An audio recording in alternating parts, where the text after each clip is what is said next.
जी प्यारे बच्चों, welcome back. रोज पढ़ना जरूरी है? 3 दिन तो हो गए पढ़ते हुए, आपको थके नहीं? बंदा उकता आ जाता है 3 दिन पढ़ने के बाद। हाँ अभी तो शुरुआत है, अभी तुम लेक्चर मिस करने शुरू करने हैं। अभी तो हम आएंगे जब तक रिजल्ट नहीं आता। रिजल्ट के बाद सोचेंगे यार रखें ना रखें, कंटिन्यू करें ना करें, चलो ट्राई कर लेते हैं। फिर आहिस्ता आहिस्ता आहिस्ता डाउनफॉल शुरू होगा। फिर आखिरी महीने पहले याद आएगी ओए होए एक और पेपर भी था ऑडिट, उसको भी देना था हम लोगों ने। अच्छा जी, वैसे घर जाके पढ़ रहे हैं आजकल? कल क्या पढ़ा था? कल आप लोगों ने क्या पढ़ा होगा? लेट मी गेस, डेफिनेशंस देखी होंगी है ना, ट्रू एंड फेयर की, मटीरियलिटी की, और स्टीवर्डशिप की, एजेंसी की, अकाउंटेबिलिटी की। एक एक करके पूछते चले जाते हैं। इतने बच्चे हैं, हर वो बच्चा जिसके शर्ट के कलर में ब्लू आ रहा है। कितने हैं? 1 2 3 4 बच्चे हैं। हाँ 5। ये ब्लू तो नहीं है, तो ये ब्लू है या पर्पलिश है, ग्रेइश है, ठीक है। सर सबसे एंड पे स्टीवर्ड क्या होता है? दोबारा बोलो।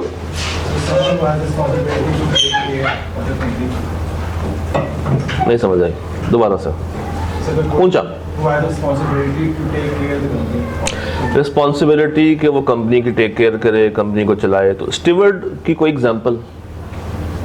नहीं वो ब्लू वाले भाई। हाँ जी, किसको हम स्टीवर्ड कहेंगे?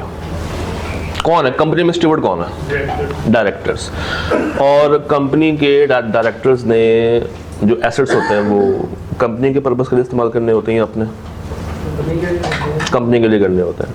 तो अगर उसके पास गाड़ी हो और वो कहे कि मेरे बच्चों को स्कूल से पिक एंड ड्रॉप कर लेते हैं इसी गाड़ी पे, तो वो कर सकता है? क्यों नहीं कर सकता? नहीं, क्योंकि एसेट किसका है। और अगर कंपनी ने एसेट उसी को दिया होगा फिर कर सकता, फिर कर सकते। एजेंसी आप लोगों ने कहीं ना कहीं पढ़ा होगा। तो एट अ टाइम ऑडिट में कितने एजेंट्स होते हैं? At a same time 2। पहला कौन सा? पहला ओनर्स ने जो बंदे बिठाए हुए हैं डायरेक्टर्स, फिर उनको चेक करने के लिए किसको भेजता है? ऑडिटर। तो बेसिकली ऑडिट क्या है?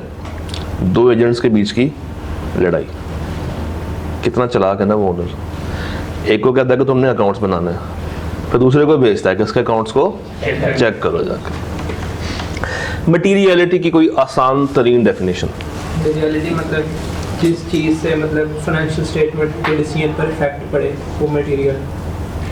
फाइनेंशियल के डिसीजन मेकिंग के ऊपर इफेक्ट पड़े, कोई ऐसी अमाउंट, कोई अच्छी सी एग्जांपल आपसे चाहिए। आता हूँ तो जैसे कि कल सर ने दी थी, मतलब ये मटीरियलिटी हर कंपनी के अलग ठीक है डिपेंड कर रही होती है। अब किसी कंपनी का अगर रेवेन्यू बिलियंस में होगा तो करोड़ में अगर उसके कोई भी अमाउंट होगी तो मटीरियल बनेगी। ठीक है, मगर अच्छा चले कोई आसान सी मिसाल दें। ये बेचारों को बिलियन और करोड़ों की बातें समझ नहीं आती हैं, कोई देसी मिसाल निकाल दें। देसी मिसाल मतलब कल सर ने बताई थी कि सर ने एक कंपनी का ऑडिट कर रहे थे। ठीक है। तो एक उन्होंने चीज़ देखी मतलब अपने कंप्यूटर पे कि 250 मिलियन 250 मिलियन की कोई चीज़ उन्होंने पकड़ी। अच्छा। तो जाके अपने सीनियर को बताई। अच्छा। तो उसने कहा साइड में फेंक दो। में डाल दो। ठीक है। तो सर परेशान हो गए। सर ने कहा सर ये तकरीबन 20-30 करोड़ में सही मटीरियल में डाल दो। तो सर के ज़्यादा इंसिस्ट करने पे फिर वो उन्होंने इन्वेस्टमेंट की एक फाइल निकलवाई। तो इन्वेस्टमेंट की फाइल में से कोई भी एक रैंडम 500 इन्वेस्टमेंट्स थी। तो कोई भी एक रैंडम मतलब इन्वेस्टमेंट की खुलवाई फाइल। तो उसमें से सिर्फ उस इन्वेस्टमेंट का 1 महीने का सिर्फ इंटरेस्ट, प्रिंसिपल नहीं सिर्फ इंटरेस्ट 8 बिलियन था। तो उस हिसाब से तो ऐसा ही है। तो ये वेरी कर सकती है एरिया बाय एरिया भी और कंपनी टू कंपनी भी। चलो एक बात पूछता हूँ, एक मजदूर और एक सेठ दोनों की जेब से 500 रुपये घूम गया, सबसे ज़्यादा कौन परेशान होगा? मजदूर। सेठ क्यों नहीं होगा? उसके लिए 500 की कोई अहमियत नहीं है, मगर मजदूर के लिए that is materiality. True and fair. True and fair.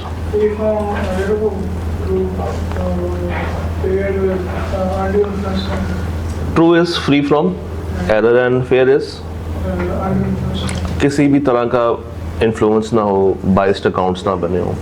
एक कंपनी कहती है कि हम अपनी गाड़ी को करंट एसेट्स में रखना चाहते हैं. सही है? क्यों? फेयर नहीं है. ट्रू नहीं है. फेयर नहीं है. फेयर नहीं है. गाड़ी रखी नॉन करंट में ही है मगर हमने डेप्रिसिएशन चार्ज नहीं करनी. ये ट्रू नहीं है. इससे उसकी वैल्यू सही नहीं आ रही होगी. ओके. और कल आपको एक सवाल कहा था करने को. वो किया. एक आधा सवाल दिखाई देने लगे आप. रैंडम चलते हैं. जिसने लाल रंग की शर्ट पहनी हुई.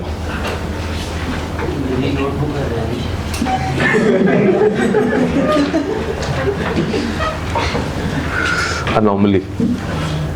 जिसने हल्की लाल रंग की शर्ट पहनी हुई है, गाजरी रंग की शर्ट पहनी हुई है लिखा है नोटबुक इधर ही है. ले आओ फिर आगे. जल्दी आ जाओ.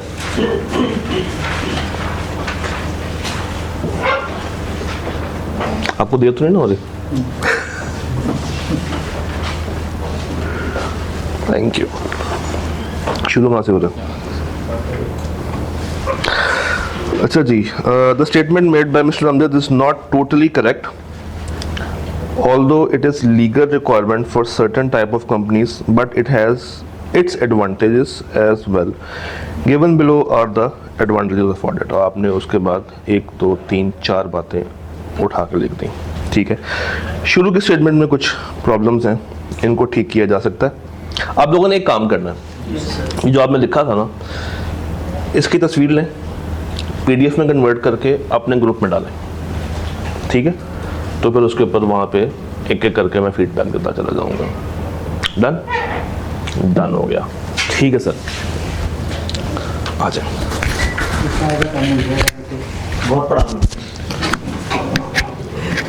बस खत्म ना करिएगा.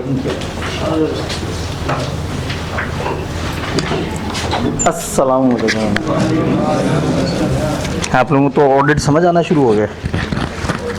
परेशानी की बात है. मुझे हो रहा था ये एक दफ़ा बस प्रूडेंस और मैचिंग पूछ लिया ना इन्होंने, और उन बच्चों से पूछ लिया जिन्होंने कल नहीं बताया था. कल 1-2 बच्चों की वजह से बाकियों की बचत हो गई थी. लोगों को मैचिंग आता था, 1-2 लोगों को, बाकियों ने कहा चलो शुक्र है. सर को लग रहा है कि पूरी क्लास को मैचिंग का कॉन्सेप्ट आता है, तो बस वो कभी कभी इज्जत रखी जाती है. हाँ जी. क्या हमें ऑडिट के फंडामेंटल्स समझ आ चुके हुए हैं? अब हमें ये पता है कि ऑडिटर कौन है, कंपनी से उसका क्या ताल्लुक़ है, एंटिटी से क्या ताल्लुक़ है, दोस्त चार्ज विद गवर्नेंस कौन है, जो रखवाले हैं कंपनी के, और वो आगे से अपना काम डेलीगेट करते हैं कुछ मैनेजमेंट को. मैनेजमेंट वाले अकाउंट्स बनाते हैं और फिर दोस्त चार्ज विद गवर्नेंस को ऑडिटर रिपोर्ट कर रहा होता है, और ये दोस्त charge with governance share holders के नुमाइंदे हैं. तो सब के सब एक दूसरे पे चेक एंड बैलेंस रख रहे हैं. तो ऑडिट के निज़ाम से होता ये है कि ऑल डायमेंशन फ़ायदा होता है. शेयर होल्डर को भरोसा हो जाता है, दोस्त चार्ज विद गवर्नेंस को भरोसा हो जाता है, मैनेजमेंट को एक क्लीन चिट टिक लग जाता है कि हाँ भाई हमने अच्छा काम किया है. घर बैठे लोग, इन्वेस्टर्स वो इजी हो जाते हैं, गवर्नमेंट को ट्रस्ट आ जाता है. और अल्टीमेटली स्टॉक एक्सचेंज में बैठा हुआ एक बंदा जब एक कंपनी के फाइनेंशियल्स देख के उस पर इन्वेस्ट करने के बारे में सोच रहा है, तो उसको थोड़ी सी तसल्ली ये है कि ये अकाउंट्स ठीक बने हुए हैं, क्योंकि इसको एक इंडिपेंडेंट और ईमानदार चार्टर्ड अकाउंटेंट ने साइन किया है. अगर ये ईमानदार ना हुआ तो ये सारा गेम ट्रस्ट पे चल रहा है. एक इंडिपेंडेंट शख्स है, वो गया है कंपनी के, उसने अकाउंट्स देखे और उसने बाहर की दुनिया को आके बताया कि यार अच्छे लोग हैं. तो अगर वो मिल गया तो उसने पैसे ले लिए. तो अगर एसेट्स हुए सिर्फ 20 मिलियन के और कंपनी ने लिखा 200 मिलियन और ऑडिटर ने ठप्पा भी लगा दिया, तो जितना वो गुनाहगार उससे ज़्यादा ऑडिटर गुनाहगार. उन जितना नहीं उससे ज़्यादा. उन्होंने तो 2 नंबरी की, लेकिन उन पर भरोसा बड़े कम लोग करते थे. तो उस बंदे ने जिस पे भरोसा किया जाता था, जब उसने एंडोर्स कर दिया तो फिर अब वो ज़्यादा बड़े लेवल का क्राइम कर चुका है। तो इसलिए ऑडिट के अंदर ना हम एक पूरा चैप्टर एथिक्स के ऊपर पढ़ेंगे कि अब इसमें एथिक्स कहाँ पे आएंगे, इंटेग्रिटी कहाँ पे आएगी, और एक चार्टर्ड अकाउंटेंट की जो जिम्मेदारियाँ हैं वो उसको किस तरह से लेके चलेगा। आज चार्टर्ड अकाउंटेंट के थोड़े से इंटरनेशनल स्टैंडर्ड्स और उसकी हम बात करने लगे हैं। आज का दिन अगर हम सिर्फ सीधा सीधा सा लेक्चर पढ़ें तो थोड़ा सा बोर सा हो जाएगा कि इंटरनेशनल स्टैंडर्ड होते हैं, ये इंटरनेशनल फलाना बॉडी ने बनाए हैं, वो बॉडी की ये गराज़ व मकासद हैं। लेकिन इसको इंटरेस्टिंग बनाने के लिए मेरे पास 3 कहानियाँ हैं। एक बहुत ही इनफॉर्मल कहानी, एक सेमी फॉर्मल कहानी और एक बहुत ही फॉर्मल कहानी, जिसमें हम देखेंगे कि इदारे कैसे बनते हैं। तो तैयार हैं? 3 कहानियाँ। सबसे पहले एक रिक्शे वाले की कहानी। लाहौर का एक रिक्शे वाला, काफ़ी अर्से पुरानी बात है कि लाहौर के एक रिक्शे वाले का बिला वजह पकड़ के चालान कर दिया गया। वो बड़ा दुखी हुआ, उसने देखा आसपास सारे लोग रूल्स तोड़ते हुए जा रहे हैं और मुझे बिला वजह पकड़ के मेरा चालान कर दिया गया। उसने जनाब अपने यारों दोस्तों से कहा कि भाई हम रिक्शे वालों के भी कुछ हकूक़ हैं, हमें आवाज़ उठानी चाहिए। उन्होंने कहा छोड़ो यार, हमारी किसने सुननी है। फिर इसने देखा कि ये जो ट्रांसपोर्ट वाले हैं, बस वाले हैं, फलाना वाले हैं, इनके साथ इतनी नाइंसाफ़ी नहीं होती, रिक्शे वालों के साथ हो जाती है। तो पता ही लगा कि बस ट्रांसपोर्ट वाले इन सब की यूनियंस बनी हुई होती हैं, लेकिन रिक्शा वालों की अगर कोई यूनियन हो तो फिर बात बने। इसने बड़ा ढूंढा कि हम रिक्शे वालों की कोई यूनियन हो, लेकिन रिक्शा ड्राइवर्स की कोई यूनियन उसे नहीं मिली, क्योंकि रिक्शा चलाने वाले ज़्यादातर बहुत ज़्यादा पढ़े लिखे लोग नहीं होते थे। अच्छा, बस के चलाने वाले पढ़े लिखे हो ना हो, लेकिन बस का मालिक तगड़ा आदमी होता था और कभी कभी पढ़ा लिखा आदमी भी होता था और उसको गेम समझ आती थी, वो करोड़ों में खेल रहा होता था। रिक्शे वाले की टोटल इन्वेस्टमेंट भी छोटी सी होती थी, उसमें भी मांग तांग की इन्वेस्टमेंट की है किस्तों वगैरह पे, तो वो उतना ज़्यादा ना ऑर्गेनाइज चलता था, बस वो रिक्शा चला चला के कमाता था। तो उसने देखा कि रिक्शे वाले सारे ही मेरी तरह के बेचारे टूटे बज्जे से लोग हैं और हमारी आवाज़ उठाने वाला कोई नहीं। थोड़ा सियाना आदमी था, पढ़ा लिखा नहीं था, लेकिन कम से कम सेंस थी। ढूंढते ढूंढते पता करते करते गवर्नमेंट के एक ऑफिस में पहुंच गया और उधर जाके इसने कहा कि जी वो हम रिक्शे वालों की कोई यूनियन नहीं है। तो उन्होंने कहा जी बिल्कुल ऐसे ही, रिक्शे वाले ज़्यादा पढ़े लिखे थोड़ी होते हैं। उसने कहा जी मुझे यूनियन रजिस्टर करवानी है। उन्होंने कहा जाओ, तुम खाम खा शोर मचा रहे हो, खाम खा की बात कर रहे हो, जाओ, बस जोश चढ़ गया तुम्हें, जाओ, कोई चक्कर नहीं है। उसने कहा नहीं, हम रिक्शे वालों के साथ जुल्म होता है, नाइंसाफ़ी होती है, तो मुझे यूनियन रजिस्टर करानी है, आप मेरी मदद करें, आप गवर्नमेंट के ऑफिसर हैं, आपकी जिम्मेदारी है। साथ थोड़ी सी ऐसी बातें कर दी कि जो वो होते हैं ऑफिसर्स, वो तो खादिम होते हैं, और वो जो है ना, वो बंदे को तब चढ़ गई। उसने कहा मैंने कहा है ना नहीं होनी रजिस्टर। इसने कहा क्या मतलब, बदमाशी है, क्यों नहीं रजिस्टर होनी, मैं आया हूँ रजिस्टर करने, आप जितने बंदे कहें मैं ले आऊँगा, हम सब मिलके जहाँ साइन करने हैं जैसे करना है। उसने उलझ के ना वो कागज़ों का एक पूरा पलंदा ला के सामने रख दिया गवर्नमेंट ऑफिसर ने। उसने ये सारे कागज़ हैं, इन्हें पढ़ो, समझो, देखो कहाँ कहाँ कौन कौन सा स्टाम्प पेपर लगना है, कहाँ कहाँ कौन से साइन होने हैं, कहाँ कहाँ अंगूठे लगने हैं, कौन कौन सी चीज़ पे क्या वेरिफिकेशन होनी है, एक ऑफिस कहाँ बनना है, और इस तरह के सारे कवानीन, मंशूर और आर्टिकल सब इसमें दिए हुए हैं।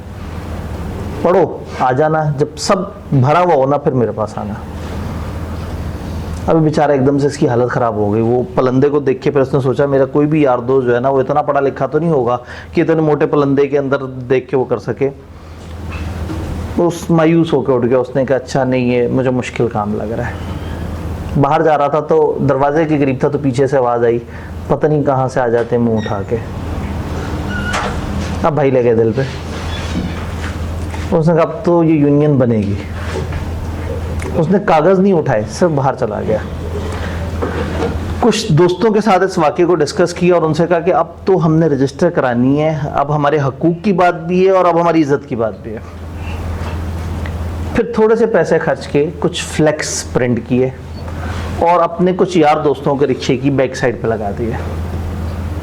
अब वो रिक्शे पूरे लाहौर में फिर रहे हैं और उसके पीछे के जो फ्लेक्स है वो हर रिक्शे वाले को नज़र आ रहा है। अच्छा, रिक्शे वालों की मेमोरी बड़ी तेज़ होती है क्योंकि उन्होंने वो लैंडस्केप्स देखने होते हैं कि कौन सी बिल्डिंग किनारे वाली थी, कौन सी दुकान के पास से मोड़ मोड़ रहा था, कौन सा बोर्ड।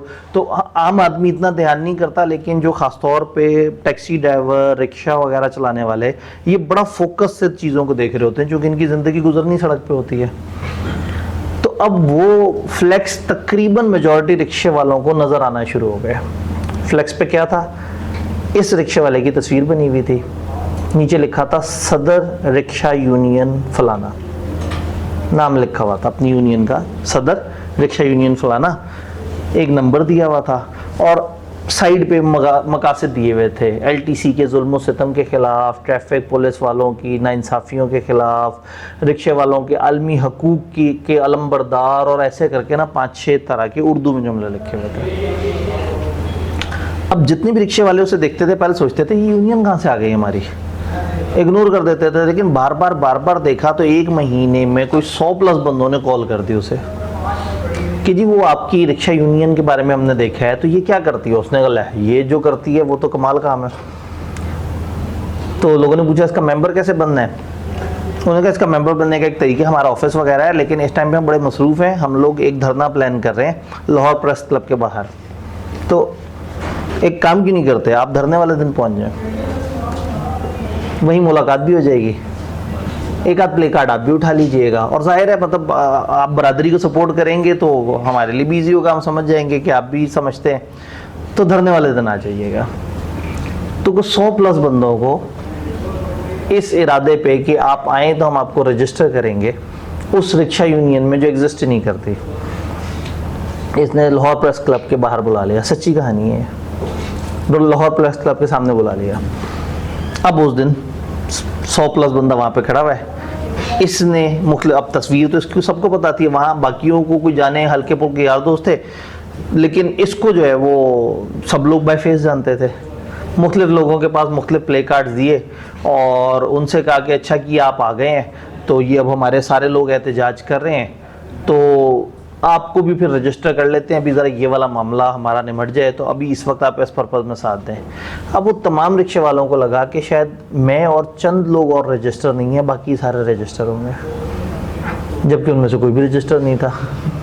तो चंद लोगों ने तो एक दूसरे से कंफर्म कर लिया होगा, लेकिन मेजॉरिटी को ये लगा कि वो एक भीड़ थी, तो उन्हें हुआ कि ये मतलब मैं अकेला ही नहीं जानता था यूनियन के बारे में, देखो यहाँ तो रश लगा हुआ है, शोर शराबों में जाना शुरू कर दिया, प्ले कार्ड उठा के जुल्म बंद करो, पता भी नहीं था उन्हें कि कौन से जुल्म है, जुल्म बंद करो, आगे आगे जनाब ये उनका लीडर।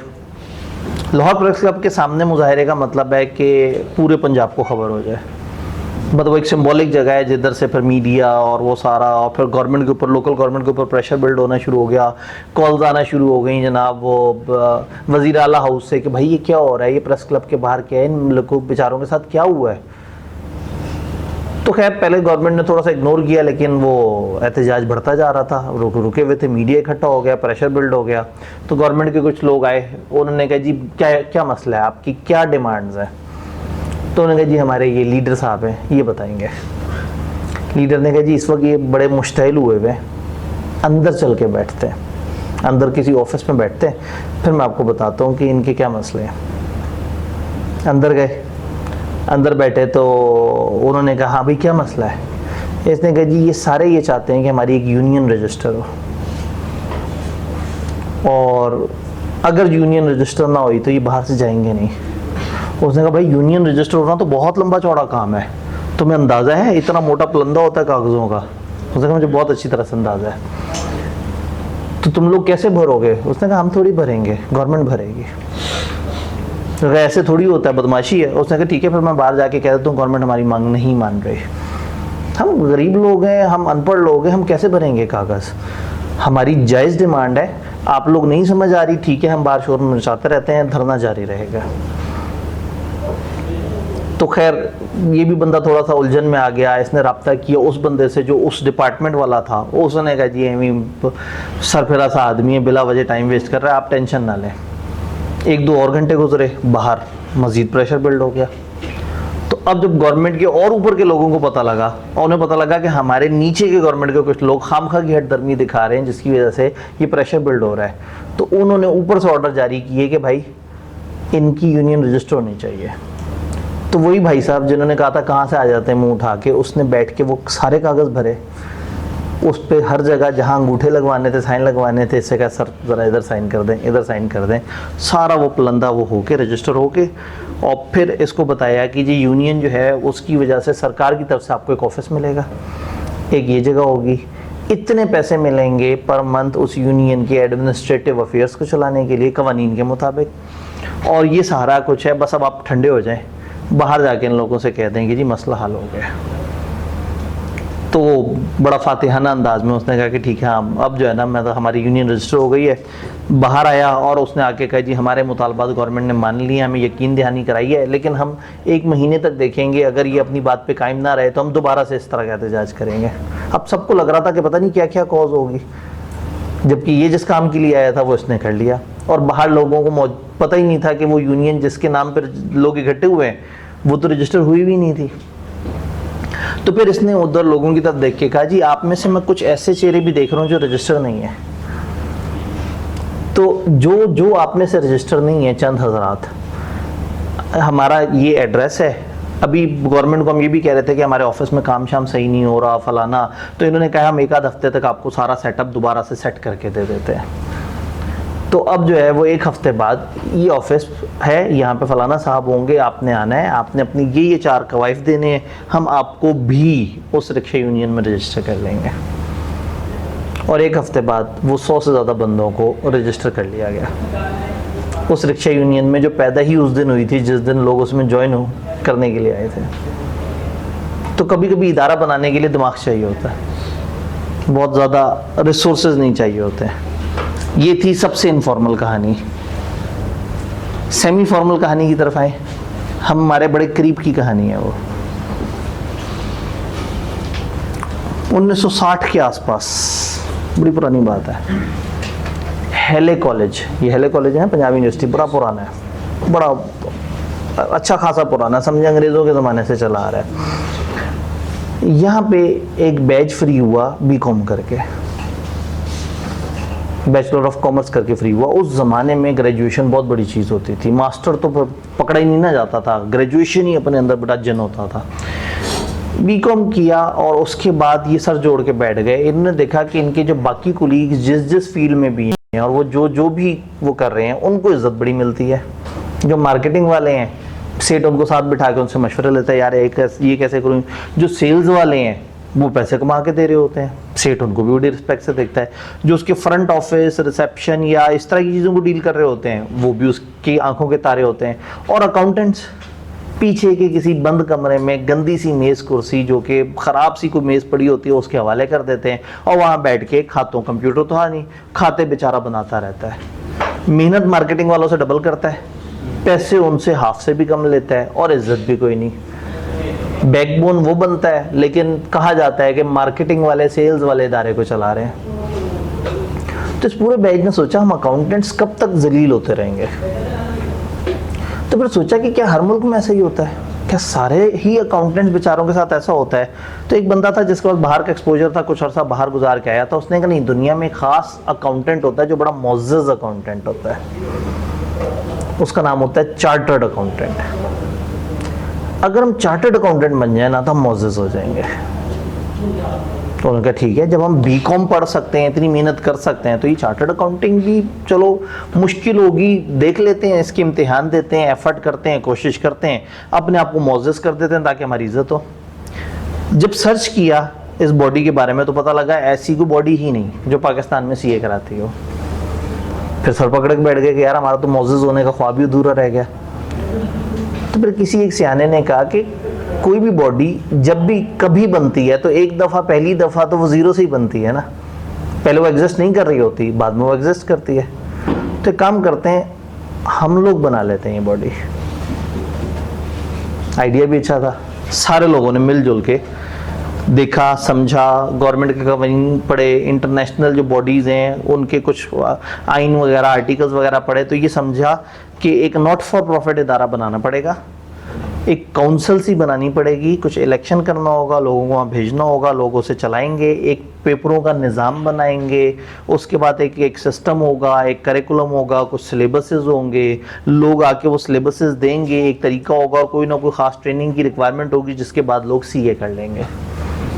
तो जब वो सारी रिक्वायरमेंट को दूसरी दुनिया के मुल्कों में देखा तो सोचा कि ये बना तो देंगे, लेकिन इस निज़ाम में आने के बाद पहला चार्टर्ड अकाउंटेंट तो 7-8 साल बाद निकलेगा और उनको इज्जत मिल जाएगी, हम तो फिर वहीं रह गए जो इदारे को बना रहे हैं। एक बड़ा चालाक सा बंदा था, उसने कहा बात ये है कि इदारा अगर आज हम बना रहे हैं तो इदारे के फैसले कौन करेगा? हम। काउंसिल में कौन है? हम। कानून को बदलने का इख्तियार किसके पास है? हमारे पास। डिग्री देने का इख्तियार किसके पास है? हमारे पास। तो क्यों ना हम ये कहें कि जो बानी मेंबरान हैं उनको इस एजाज़ की वजह से कि उन्होंने इस इदारे की तश्कील दी है, ऑनरेरी तौर पे चार्टर्ड अकाउंटेंट डिक्लेयर कर दिया जाए। आइडिया सबको अच्छा लगा, कागज़ आया, उस पर साइन हुए, सर्टिफिकेट जारी हुए, स्टैंप लगी और वो सारे उसी सेकंड चार्टर्ड अकाउंटेंट बन गए। तो हमारे जो सबसे इनिशियल चार्टर्ड अकाउंटेंट्स हैं वो 5 मिनट में चार्टर्ड अकाउंटेंट्स बन गए थे। अगेन ये 5 मिनट नहीं है, ये एक इनिशिएटिव था, वरना हम जैसा इंसान कहता है अच्छा कोई बॉडी नहीं है, अच्छा चले अब क्या करें, क्या हो सकता है। इनिशिएटिव लिया और अगेन ये हल्के लोग नहीं थे, बैचलर उस ज़माने में बड़ी मुश्किल चीज़ होता था और लोग अच्छा खासा एफर्ट करते थे, तो सीए तो एग्जिस्ट ही नहीं करता था, तो वो अच्छा खासा मुश्किल प्रोग्राम था। तो ये थे ग्रेजुएट हेले कॉलेज के, कुछ और शहरों के लोग भी थे, तो मिलजुल के इस बैच ने एक इदारे की बुनियाद रखी जिसका नाम था institute of chartered accountants of Pakistan. बना दिया इंस्टीट्यूट और चार्टर्ड अकाउंटेंट भी बन गए, इज्जत फिर भी नहीं मिली। प्रॉब्लम ये है कि सेठों को तो पता ही नहीं था ये चार्टर्ड अकाउंटेंट क्या होता है, सेठ को तो ये पता था कि बीकॉम क्या होता है। तो मार्केट में तो अभी चार्टर्ड अकाउंटेंट की मार्केटिंग ही नहीं थी, तो वो अभी भी उसी तरह से बैक डोर पे बैठ के बेचारे काम कर रहे होते थे और इज्जत नहीं होती थी। इन सोचा कि अब हमें अवेयरनेस करनी है, तो इन्होंने अपने जो कुलीग, अपने से ऊपर का बैच, उससे ऊपर के लोग जहाँ जहाँ बैठे थे उनसे कहा जी अब जब भी आपके इदारे में जॉब आए तो अखबार में जब इश्तिहार आए तो आपने उसमें अगर लिखना है ना कि हमें बीकॉम चाहिए, हमें एमकॉम चाहिए, तो साथ लिख देना हमें सीए फाउंडेशन चाहिए, हमें सीए इंटरमीडिएट चाहिए, हमें सीए फलाना लेवल चाहिए। और उनको बता दिया मैप करके कि सीए इस लेवल वाला इतने बंदे के बराबर है, सीए इस लेवल वाला इतने बंदे के बराबर है। तो आपने कुछ नहीं करना, ऐड तो आपके इदारे ने देना है, आपको जब भी बंदा चाहिए आपने सिर्फ साथ सीए के साथ कोई ना कोई इस तरह से ऐड कर देना है ताकि आहिस्ता आहिस्ता लोगों को लफ्ज़ सीए समझ आए। तो सारे एम्प्लॉयर्स भी एक दूसरे को देखते थे, तो अक्सर एक एम्प्लॉयर दूसरे एम्प्लॉयर का ऐड देख के कहता था यार उसने ग्रेजुएट के साथ मेरे कंपेटिटर ने चार्टर्ड अकाउंटेंट भी मांगा हुआ है, ये क्या चीज़ है। वो सर्च करता था, पता करता था, तो पता लगता था बड़ा मोज़्ज़ज़ वाला अकाउंटेंट होता है, बड़ा प्रीमियम अकाउंटेंट होता है। तो आहिस्ता आहिस्ता ना लोगों के दिल में जगह करने लग गई ये बात कि चार्टर्ड अकाउंटेंट कोई चीज़ है और ये बीकॉम से ऊपर की चीज़ है और एक बड़ी मोज़्ज़ज़ किस्म की चीज़ है। अच्छा, वो सारे सीनियर्स जो वहाँ बैठे हुए थे इदारों में, जब उनको इन जूनियर्स ने कहा जी आपने अपने इदारे की ऐड में ऐसा डालना है, तो उन्होंने कहा हमारा क्या फ़ायदा होगा इसमें। सुन के तो आपको दुख होगा, लेकिन उन्होंने कहा कि डिग्री हमारे साइन से निकल रही है इस वक्त, हम सब तो हैं चार्टर्ड अकाउंटेंट, तुसी दसो उस प्रोफेशन की इज्जत बनाए जो हम सब फौरन से कर सकते हैं। बाद में आने वालों को कुछ साल लग जाएंगे, लेकिन आज जो इस कॉज को सपोर्ट करेगा, हमारे साथ है, हमारे पाइनियर्स में हमारे साथ है, वो सब चार्टर्ड अकाउंटेंट बन जाएंगे। तो एग्जैक्ट नंबर तो नहीं अंदाज़ा, लेकिन 100+ बंदे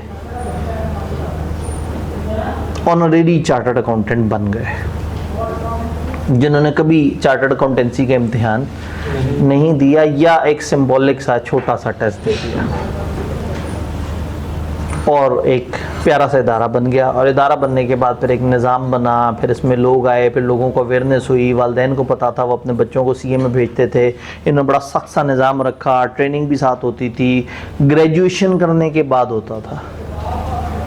फिर आहिस्ता आहिस्ता निज़ाम बढ़ता गया, आहिस्ता आहिस्ता इसमें ज़्यादा लोग लेके आने थे, तो फिर एफएससी की बात की रिक्वायरमेंट ऐड हो गई, निज़ाम ज़्यादा बेहतर हो गया, सोफिस्टिकेटेड हो गया, फंड्स बढ़ना शुरू हो गए, पैसे बढ़ना शुरू हो गए, अब कई शहरों में पहुंच गए। तो आज वो जो बड़ा मोज़्ज़ज़ सा आईकैप है, जो बड़ा ज़्यादा फंड्स हैं जिसके पास, 2.25 अरब का सरप्लस जिसके पास पड़ा हुआ है अपने रिकॉर्ड्स में, जो पूरे पाकिस्तान के हज़ारों स्टूडेंट्स को रेगुलेट कर रहा है, वो कभी इतने इनफॉर्मल तरीके से बना था। तो ये थी सेकंड कहानी। Semi informal. अभी हम रिक्शे वाले से शुरू हुए थे और फिर पहुंचे आई कैप पे। अब आई कैप से ऊपर लेवल की कहानी भी सुनानी है। इदारा बनाने के लिए ना कई दफ़ा दिमाग चाहिए होता है, एक निज़ाम चाहिए होता है, और उसके बाद बड़े अरसे बाद लोगों को नहीं याद होता कि ये बना कैसा था। आज कोई नहीं पूछेगा मजीद गौरी से कि तुमने क्या किया, रिक्शा यूनियन कैसे, तुम्हारी रिक्शा यूनियन कैसे रजिस्टर हुई, और किसी को ये भी नहीं पता होगा कि क्या मजीद गौरी की पहली रिक्शा यूनियन थी या फलाना बंदे की पहली रिक्शा यूनियन थी। अब रिक्शा यूनियन 2-3 तरह की हैं, उसके सदर अलग अलग तरह के हैं, और पता नहीं आज जो सदर होगा शायद वो उन लोगों में भी शामिल ना हो, वो बाद में आहिस्ता आहिस्ता इलेक्शन के प्रोसेस से आगे आया हो। जैसे आज जो आईकेप का सदर है उसे क्या पता कि 1960 में क्या हो रहा था। इदारा बन जाता तो परपेचुअल सक्सेशन आ जाती ना, फिर तो लोग उसके वारिस बदलते रहते हैं। तो सिर्फ एक दफ़ा इनिशिएटिव चाहिए होता है, एक इनफॉर्मल सा, लेकिन आगे जाके दुनिया को लगता है कि शुरू में ये बहुत ज़बरदस्त सेटअप था। तीसरी सबसे ज़्यादा फॉर्मल और आई कैप से भी ऊपर की कहानी, एक बंदा बाहर के एक मुल्क में बैठा था, बड़ी प्रीमियम किस्म की अकाउंटिंग की जॉब कर रहा था, अपने मुल्क की सबसे बेस्ट क्वालिफिकेशन उसने ली थी, अपने मुल्क का चार्टर्ड अकाउंटेंट या सर्टिफाइड अकाउंटेंट टाइप का वो बंदा था। ये आई कैप बनने के बाद की कहानी है। उसके बाद उस बंदे ने एक दूसरे मुल्क जाना था। उसने कहा मसला ही कोई नहीं, मैं अकाउंटेंट हूँ, दूसरे मुल्क जाऊँगा, यहाँ भी प्रीमियम जॉब कर रहा हूँ, वहाँ पे भी प्रीमियम जॉब होगी। जब फैमिली समेत वो दूसरे मुल्क शिफ्ट हुआ तो वहाँ जाके उसे पता लगा कि उसने जो अकाउंटिंग स्टैंडर्ड पढ़े हैं वो तो उसके मुल्क में थे, ये दूसरे मुल्क में तो किसी और तरह की अकाउंटिंग की बातें होती हैं। और ये उस मुल्क आते ही फारिग हो गया, वेला हो गया। वो कह रहे हैं तुम कौन हो, तुम्हें तो उस मुल्क के बारे में पता है, हमारे बारे में पता ही नहीं। हमारी तालीम हासिल करो, यहाँ 2-3 साल लगाओ, हमारा पेपर दो, फिर तुम्हें जॉब मिलेगी, लेकिन तुम्हारा वो एक्सपीरियंस पीछे जितने भी साल का था वो उस तरह के मुल्क के उस तरह के अकाउंटिंग स्टैंडर्ड्स का था।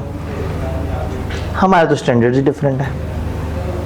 तो देखा तो दो मुल्कों के दरमियान इतना ज़्यादा क्लैश था, इतना डिफरेंस था, तो उसको ये बड़ा दुख हुआ कि एक डॉक्टर एक मुल्क से दूसरे मुल्क जाए तो वहाँ जाके वो एडजस्ट हो जाता है, इंजीनियर एक मुल्क का दूसरे मुल्क चला जाए एडजस्ट हो जाता है, अकाउंटेंट एक मुल्क का दूसरे मुल्क जाए एडजस्ट ही नहीं होता। क्यों एडजस्ट नहीं होता? चूँकि स्टैंडर्ड्स हर जगह के फ़र्क है। तो इसने सोचा कि क्यों नहीं करते अकाउंटेंट ऐसा कि इनका एक ओवरऑल ग्लोबल इदारा हो जो पूरी दुनिया के अकाउंटेंट्स को स्ट्रीमलाइन करने की कोशिश करे, उनके हकूक़ की बात करे और उन लोगों को ट्रेन करे और उन लोगों को कोशिश करे ज़्यादातर मुल्कों को मिलते जुलते स्टैंडर्ड्स पे लाने की।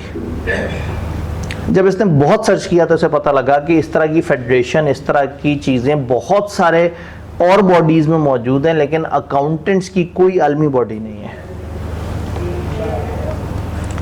तो फिर इसने अपने मुल्क के कानून को स्टडी किया तो इसे समझ आया कि ये एक नॉट फॉर प्रॉफिट इदारा अगर रजिस्टर करा ले तो इस तरह की बॉडी बन सकती है। अब इतने सारे मुल्कों की कोई बॉडी नहीं थी तो उसने सोचा मैं बॉडी बनाऊंगा और उस बॉडी में 100+ मुल्कों को शामिल करेंगे। तो इसने एक इदारा रजिस्टर कराया जिसका नाम था आईफेक, इंटरनेशनल फेडरेशन ऑफ अकाउंटेंट्स। और फिर सोचा कि इसके अंदर हम ऑडिट का विंग भी ले आएंगे, इसके अंदर ये विंग भी ले आएंगे और ऐसे कर लेंगे वैसे कर लेंगे। लेकिन इदारा, अभी इदारा किसने बनाया है? एक इंसान ने।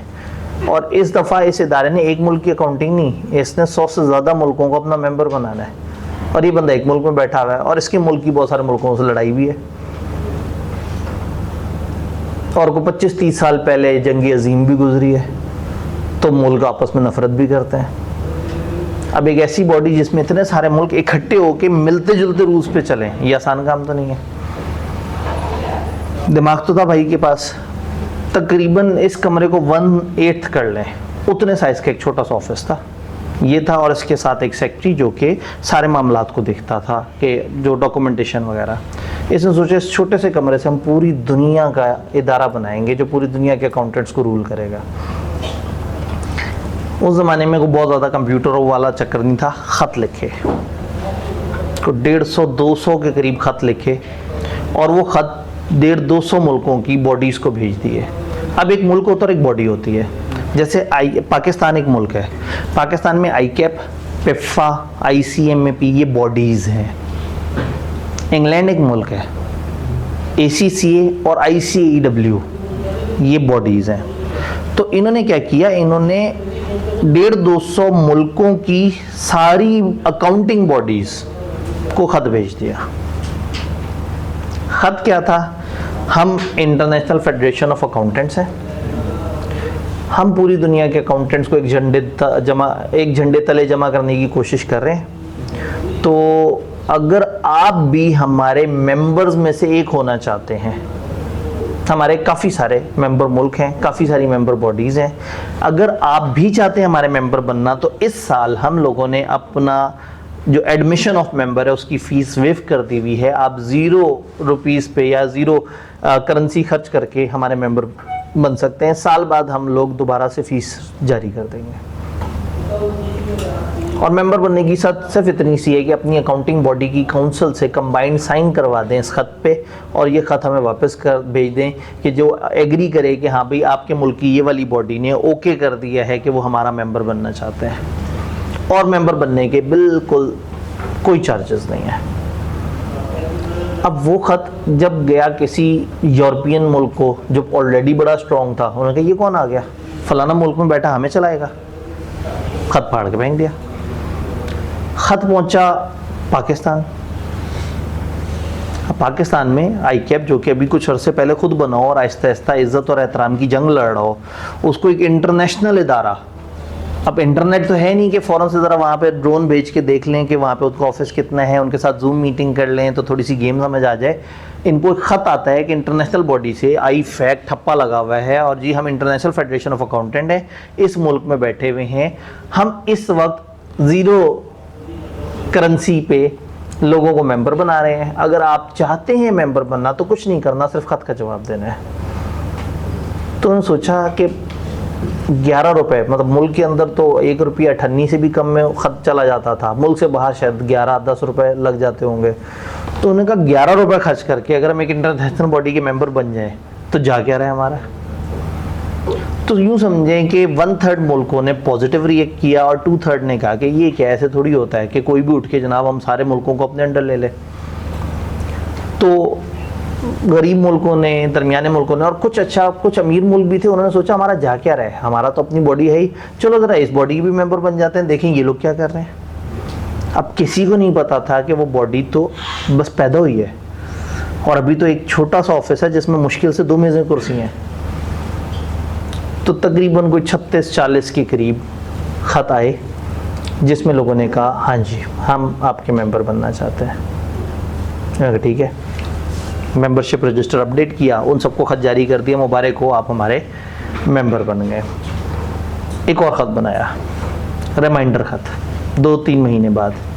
वो रिमाइंडर ख़त ये था कि जैसे हमने पिछले ख़त में आपको बताया था कि हमारी ये बॉडी है जो दुनिया के बहुत सारे मुल्कों और बहुत सारी बॉडीज़ को अपना मेंबर बनाए हुए है, हम आपको एक रिमाइंडर भेज रहे हैं कि अगर आप भी हमारे साथ जुड़ना चाहें तो अभी भी आपके पास मौका है। और लास्ट लेटर में जैसे हमने बताया था कि हमारे काफ़ी मेंबर्स हैं, तो इस दफ़ा हम अनेक्जर में अपने मेंबर्स के नाम भी भेज रहे हैं। चूँकि पिछले ख़त में तो मेंबर था ही नहीं, लेकिन ये जुमला था कि हमारे कुछ मेंबर्स हैं। इस ख़त में उन्होंने फिर ICAP का नाम भी लिख दिया, उन्होंने जनाब किसी और बॉडी का नाम भी लिख दिया। और जनाब अब वो ख़त जब उन दरमियाने या अमीर मुल्कों के पास पहुँचे, उन्होंने कहा यार हम मजाक समझ रहे थे, ये को 30-35 मुल्क इनके साथ जुड़े हुए हैं, अक्सर गरीब हैं लेकिन ये फलाना अमीर मुल्क भी है। तो हमें तो लगा कि एम मजाक चल रहा है, ये तो वाकई एक इंटरनेशनल प्रॉपर इदारा काम कर रहा है। तो उनमें से भी आधों ने ओके कर दिया। तो तकरीबन 70-80 मेंबर मुल्क और 100 के करीब बॉडीज़, मतलब एक मुल्क में एक से ज़्यादा बॉडीज़ भी हो सकती हैं, वो उन्होंने रजिस्टर कर ली और IFAC बन गया।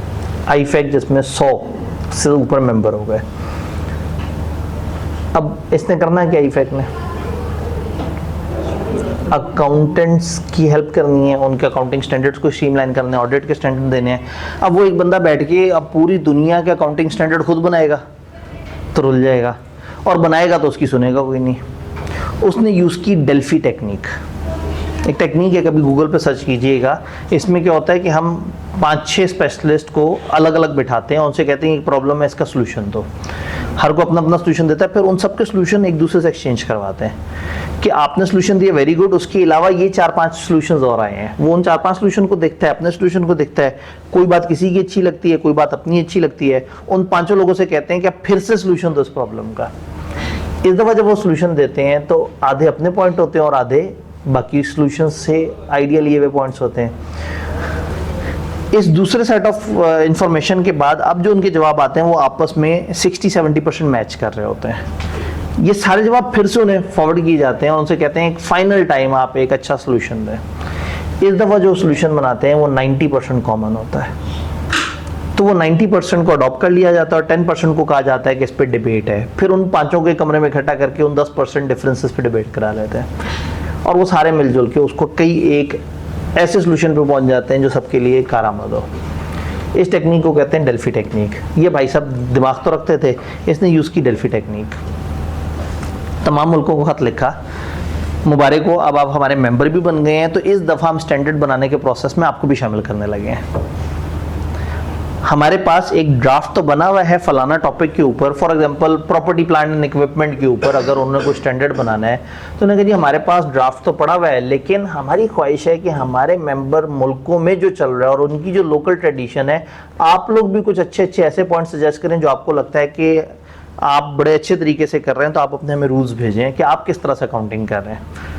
ये चंद प्रॉब्लम्स हैं, डेप्रिसिएशन कैसे रिकॉर्ड करें, यूज़फुल लाइफ कैसे मेजर करें, फलाना कैसे करें, फलाना आप अपने मुल्कों के हिसाब से बताएं कि आप क्या कर रहे हैं, ताकि अगर आपका कोई पॉइंट हमें अच्छा लगे तो हम उस इंटरनेशनल स्टैंडर्ड में आपका पॉइंट भी डाल दें।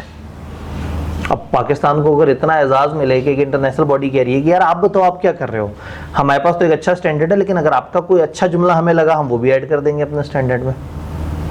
तो इन सारे मुल्कों ने अपने अपने मुल्क में कैसे अकाउंटिंग हो रही थी वो उठा के भेज दी। उन्होंने सारों को इकट्ठा किया, जो कॉमन पॉइंट्स थे उनको सेम किया, जो डिफरेंशिएटिंग पॉइंट थे उनको अलग किया, एक स्टैंडर्ड बनाया, उसको कहा ये एक्सपोजर ड्राफ्ट है या ये अभी ऐसा है, ड्राफ्ट ओपन फॉर कमेंट्स, और सारे मेंबर्स को भेजा और उनसे कहा कि जी हमारा जो स्टैंडर्ड हमारे पास पड़ा था और आपकी तरफ से जो सजेशन आई हैं उनको जोड़ के ये बनाया है। अब 3 लाइनें पाकिस्तान से, 2 लाइनें श्रीलंका से, 1 लाइन नॉर्थ अमेरिका से, 1 लाइन जो है वो रशिया से, हर किसी ने अलग अलग सजेशन दी थी या अपने अपने मुल्क में सेम टॉपिक के ऊपर बताया था, तो कुछ बातें तो मिलती जुलती होंगी। ओवरऑल डेबिट क्रेडिट तो सेम होता है, Aahista Aahista over the years लोगों ने डिफरेंसेस डेवलप कर लिए होंगे। तो हुआ ये कि जब सब लोगों के पास वो स्टैंडर्ड पहुंचा तो पाकिस्तान ने देख के सोचा होगा यार स्टैंडर्ड में 100 लाइनें हैं, लेकिन 3 लाइनें पाकिस्तान वालों की भी ली हैं इन्होंने, कितने अच्छे लोग हैं कि अपने स्टैंडर्ड में सोचो, इंटरनेशनल स्टैंडर्ड को हमारा भेजा हुआ डॉक्यूमेंट इतना प्यारा लगा कि 3 लाइनें हमसे भी ली हैं। अब सबको ये पता ही नहीं था कि इन्हीं की 3-3, 5-5, 4-4 लाइनें जोड़ के तो स्टैंडर्ड बना है। तो एक्सपोजर ड्राफ्ट आया और उसमें उन्होंने कहा आपने को और सजेशन देनी है। इस दफ़ा सजेशन थोड़ी सी कम हो गई, अल्टीमेटली 2 दफ़ा गोल घुमाने के बाद एक ऐसा पावरफुल सा स्टैंडर्ड बन गया जिसमें आगे उन्होंने रख दिया कि ये स्टैंडर्ड है और पीछे रख दिए डिसेंटिंग व्यूज़। अब पता नहीं आपने ओरिजिनल स्टैंडर्ड्स कितने देखे हुए हैं, स्टैंडर्ड्स के एंड पे जिस स्टैंडर्ड में इख्तलाफ राय होता है वो इख्तलाफ राय भी डिस्कस किया जाता है कि इस पॉइंट पे ये डिसएग्रीमेंट्स थे। तो ऐसा लगता है कि यार बड़ा ज़बरदस्त प्रोसेस है, और वो हालांकि इख्तलाफी पॉइंट सिर्फ वो हैं जो बीच में फिट नहीं हुए, जो फिट हो गए वो स्टैंडर्ड बन गया। अब जब सारे मुल्कों के हाथ में वो स्टैंडर्ड आएगा जिसमें उनकी अपनी इनपुट भी है, तो ऑब्वियसली वो कहेंगे यार ये मज़ेदार चीज़ है, हम इसको अडॉप्ट कर लेते हैं। और जब वो सारे मुल्कों ने उसको अडॉप्ट किया और कई साल तक उसके ऊपर चलते रहे, तो अब वो जो अकाउंटेंट की मोबिलिटी वाला मसला था वो ख़त्म हो गया। अब अगर फ़र्ज़ करें 113 मुल्कों में IFRS चल रहे हो, तो अकाउंटेंट उन 113 मुल्कों में कहीं भी जाएगा उसे परेशानी नहीं होगी, एक जैसी अकाउंटिंग हो रही होगी, एक जैसे तरीके चल रहे होंगे। अगला स्टेप था ऑडिटिंग के स्टैंडर्ड्स। फिर उसने सोचा इतना काम भी मैं क्यों करूं कि मैं ख़त लिखूं और वो हो, इसके लिए कुछ बेवकूफ़ नौकर रख लेते हैं। फिर से ख़त लिखा, हम अपने बोर्ड्स के इलेक्शन करवा रहे हैं, हमारे चंद बोर्ड्स हैं, ये एजुकेशन का बोर्ड है, ये और एश्योरेंस का स्टैंडर्ड्स का बोर्ड है, फलाना बोर्ड, हम इसके इलेक्शन कर रहे हैं, तो आप में से अगर कोई कॉन्टेस्ट करना चाहता है तो वो आ जाए। अब पाकिस्तान को एक आईफेक नाम का इदारा जो स्टैंडर्ड्स बना के देता है वो कहेगी जी हमारी जो काउंसिल है और हमारे जो बोर्ड्स हैं जो डिफरेंट तरह के काम करेंगे उनके इलेक्शन हो रहे हैं, and you have a chance कि आप अपना नाम नॉमिनेट करें, और अगर आप सिलेक्ट हो गए तो आप अपने मुल्क की तरफ से आके हमारे इस बोर्ड में डायरेक्टर या चेयरमैन बन के बैठेंगे। अब सारे मुल्कों को फिर हुआ कि यार ये तो ज़्यादा से ज़्यादा क्या है, साल में 2 ट्रिप लग जाएंगे अमेरिका के, और वहाँ जाके सिर्फ इतना ही खर्चा है ना, बाकी तो इज्जत ही इज्जत है। अपने मुल्क के अखबारों में छापेंगे कि जी ICAP के फलाना मेंबर को इंटरनेशनल इदारे के फलाना बोर्ड का सरबराह मुकर्रर कर दिया गया। तो सारे लोग इसी शौक में उस बोर्ड का इलेक्शन लड़ा, बोर्ड के अंदर 4-4 मेंबर्स बन गए और उन 4-4 मेंबर्स को IFAC यानी कि उस इंसान ने बता दिया कि जी आपने काम कैसे करना है, आपने किस तरह से मीटिंग करनी है, किन एजेंडास को वो करना है। हर बोर्ड के नीचे एक सेक्रेटरी दे दी और वो सेक्रेटरी जो बोर्ड डिसीजन लेता था उसको फिर उसी तरह से रेगुलेट करता था। फिर उनको समझाया पढ़े लिखे तरीके से कि जी हमारा स्टैंडर्ड मेकिंग का प्रोसेस ऐसे है कि हम एक्सपोजर बनाते हैं, फिर हम लोगों से रिकमेंडेशंस लेते हैं। अब आहिस्ता आहिस्ता सिस्टम तो ग्रो करता गया, तो बड़े ऑर्गेनाइज तरीके से उनको काम डिवाइड कर दिया और उनसे कहा ये है नॉट फॉर प्रॉफिट इदारा, तो ना मैं पैसे लेता हूँ ना आप पैसे लेंगे, लेकिन इसमें फ़ख्र ही फ़ख्र है। अब वो सारे बेवकूफ़ इकट्ठे होकर स्टैंडर्ड्स बनाते हैं और तमाम मुल्कों को भेजते हैं और अपनी अपनी फेसबुक पे लगाते हैं, लिंक्डइन पे लगाते हैं, बड़ा एजाज़ महसूस करते हैं कि हम एक इंटरनेशनल इदारे के मेंबर हैं और इंटरनेशनल इदारे ने हमें चूज़ किया। नीचे ये नहीं लिखते कि काम करने के लिए चूज़ किया, मुफ्त में काम करने के लिए चूज़ किया, लेकिन एजाज़ है। तो अब ये इंटरनेशनल फेडरेशन ऑफ अकाउंटेंट के कई बोर्ड्स हैं जिनमें से सिर्फ एक बोर्ड हमारे सिलेबस में है या हमारे इस ऑडिट के सिलेबस में है, जिसमें हम ऑडिट और अश्योरेंस के बोर्ड की बात करते हैं। फिर आहिस्ता आहिस्ता कहानी आगे गई तो फिर से एहसास हुआ कि फेडरेशन का नाम है इंटरनेशनल फेडरेशन ऑफ अकाउंटेंट्स और हम ऑडिटर्स IFAC से ऑडिटिंग की बातें ले रहे हैं और इंटरनेशनल अकाउंटिंग स्टैंडर्ड या IFRS एक और इसकी सिस्टर बॉडी के पास है, वो भी नॉट फॉर प्रॉफिट इदारा है, IASB। तो फिर से लड़ाइयाँ होना शुरू हो गई कि नहीं भाई, उन्होंने IASB ने कहा भाई अकाउंटिंग का काम हम करेंगे, तुम लोग क्यों कर रहे हो, तुम ऑडिट का काम करो लेकिन तुम्हारे नाम में अकाउंटेंट है। तो बहरहाल उस खिचड़ी का रिजल्ट ये निकला कि 1 आध साल पहले IFAC ने अपने ऑडिट और इस तरह के कामों के लिए जो अपना विंग है उसका नाम बदल लिया। इस दफ़ा हमारी किताब में आने वाली चेंजेस में से एक छोटी सी चेंज जो शायद महसूस नहीं होगी, हो सकता है आपने बहुत सारे लोगों से सुना हो कि क्या चेंज आई है, तो सब बताएंगे एक नया चैप्टर ऐड हो गया, फलाना हो गया, फलाना हो गया। ये छोटी छोटी सी बारीक चेंजेस हैं जो उन्होंने लेटेस्ट सिलेबस के मुताबिक की हैं। तो अब IFE नाम का उन्होंने एक इदारा बना दिया जिसमें एथिक्स, ऑडिटिंग, ये सारों को जोड़ के एक सेटअप बना के और उस विंग के हवाले, ये हमारी वाली सारी साइड उस विंग के हवाले कर दी है। तो इस वक्त हम जिस इदारे के बारे में पढ़ेंगे वो अभी ही पैदा हुआ है, उसकी साल के आसपास लाइफ है प्रॉपर, लेकिन IFAC को 1977 के आसपास टाइप का या 70-77 इस जोन के आसपास का इदारा है, लेकिन ICAP उससे भी ज़्यादा बुजुर्ग है। ICAP 1961 में पैदा हुआ, ऑफिशियली वैसे 1960 में पैदा हुआ, लेकिन वो जो कागजी ऑर्डिनेंस के हिसाब से वो 1961 में पैदा हुआ। तो आप इस इदारे से लड़ते हैं जो उम्र में आपसे, आपके बड़ों से, उनके बड़ों से भी, तो हो सकता है आपके वालिद भी 1961 में पैदा ना हुए हो। तो ICAP इतना पुराना है, आपके दादा की एज का है, और आप इस बुजुर्ग इदारे को जो इंटरनेशनल फेडरेशन ऑफ अकाउंटेंट से भी पुराना है, उस बुजुर्ग इदारे के बारे में क्या सोचते हैं। चलें, अगर मैं डायरेक्ट ये शुरू करता है, एक IFE होता है, उसमें ऐसा होता है, फिर एक ISB होता है, उसके इतने विंग होते हैं, उनके अंदर ये स्टैंडर्ड्स होते हैं, तो लेक्चर बड़ा खुश सा हो जाता है।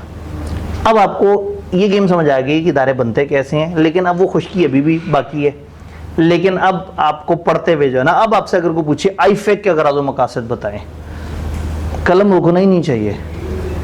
एक झंडे तले जमा किया, अकाउंटेंट्स की ट्रेनिंग देते हैं, अकाउंटेंट्स को एजुकेट करते हैं, सिमिलर अकाउंटिंग स्टैंडर्ड्स बनाते हैं, सिमिलर ऑडिटिंग स्टैंडर्ड्स बनाते हैं, नए स्टैंडर्ड्स बनाते हैं, पुराने स्टैंडर्ड्स पे कमेंट्री करते हैं, लोगों की मीटिंग्स कराते हैं, आपस में हार्मोनाइजेशन लेके आते हैं, अकाउंटेंट्स को पूरी दुनिया में उनके मफादात के लिए सब कुछ करते हैं। आप जो भी गप मार देंगे सही होगी, तो याद तो करने की ज़रूरत ही नहीं है। ऑडिट इतना प्यारा पेपर है कि इसमें याद नहीं करना, अगर समझ आ गई तो ये कहानी ही आपको हमेशा याद रहेगी। और ये ऐसी बात है कि आज से 10 साल बाद भी कोई पूछे अच्छा बताओ IFAC क्या क्या करता है, तो आपको रटे की ज़रूरत नहीं, आप बता देंगे।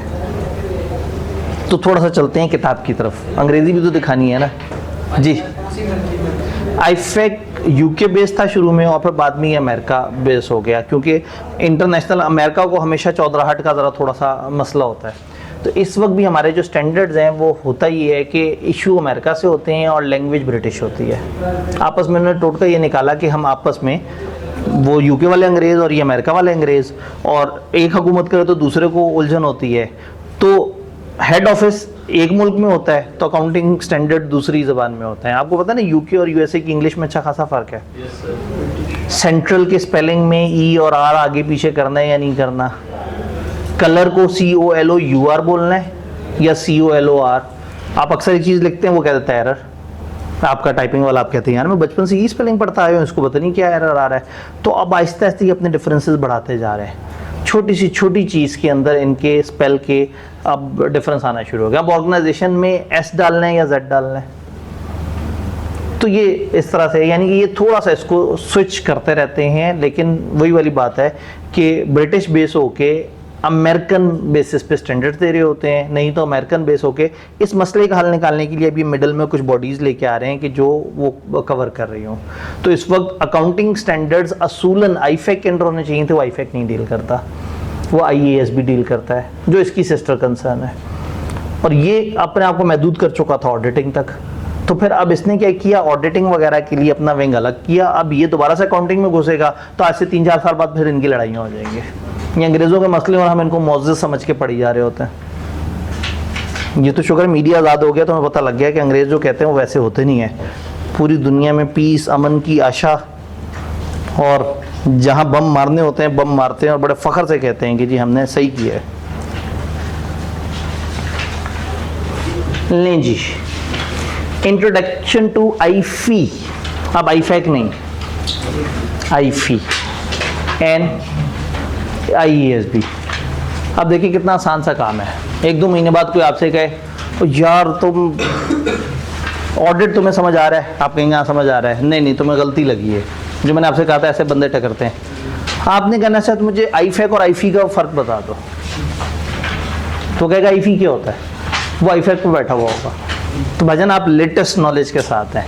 IFI, introduction to IFI and IASB, the international foundation for ethics and audit, IFEA, international foundation किन 2 चीज़ों के लिए, एथिक्स और ऑडिट। और एथिक्स, कोड ऑफ एथिक्स और ऑडिट के स्टैंडर्ड ही हमारे सिलेबस में है। तो अगेन हमसे जो बॉडी डील करेगी या हमें जिस बॉडी का पता होना चाहिए वो IFI है। ये एक नॉन फॉर प्रॉफिट ऑर्गेनाइजेशन है जो सपोर्ट करता है high quality international standard setting. International standard की जो सेटिंग है वो ये लोग करते हैं। कैसे करते हैं वो कहानी आपको समझ आई हुई है। In ethics, audit and assurance in the public interest, अवामुन नास के वसीदर मफाद में ये इन डायमेंशंस में काम करते हैं, एथिक्स में, ऑडिट में और एश्योरेंस में। एश्योरेंस फिलहाल हम ज़्यादा नहीं पढ़ते, लेकिन आखिरी चैप्टर में जाके एश्योरेंस के बारे में काफ़ी कुछ पढ़ेंगे। IFI fulfill its mission through its 2 standard setting boards। इसके 2 मेन बोर्ड्स हैं जिनके थ्रू ये अपने काम कर रहा है। द ओरिजिनल IFAC के 4 बोर्ड्स होते थे, लेकिन उसमें अब उन्होंने IFI के ज़िम्मे की जो ऑडिटिंग वाली साइड का विंग किया है, तो अब 2 बोर्ड्स हैं जिनसे रिलेटेड हमें पता होना चाहिए।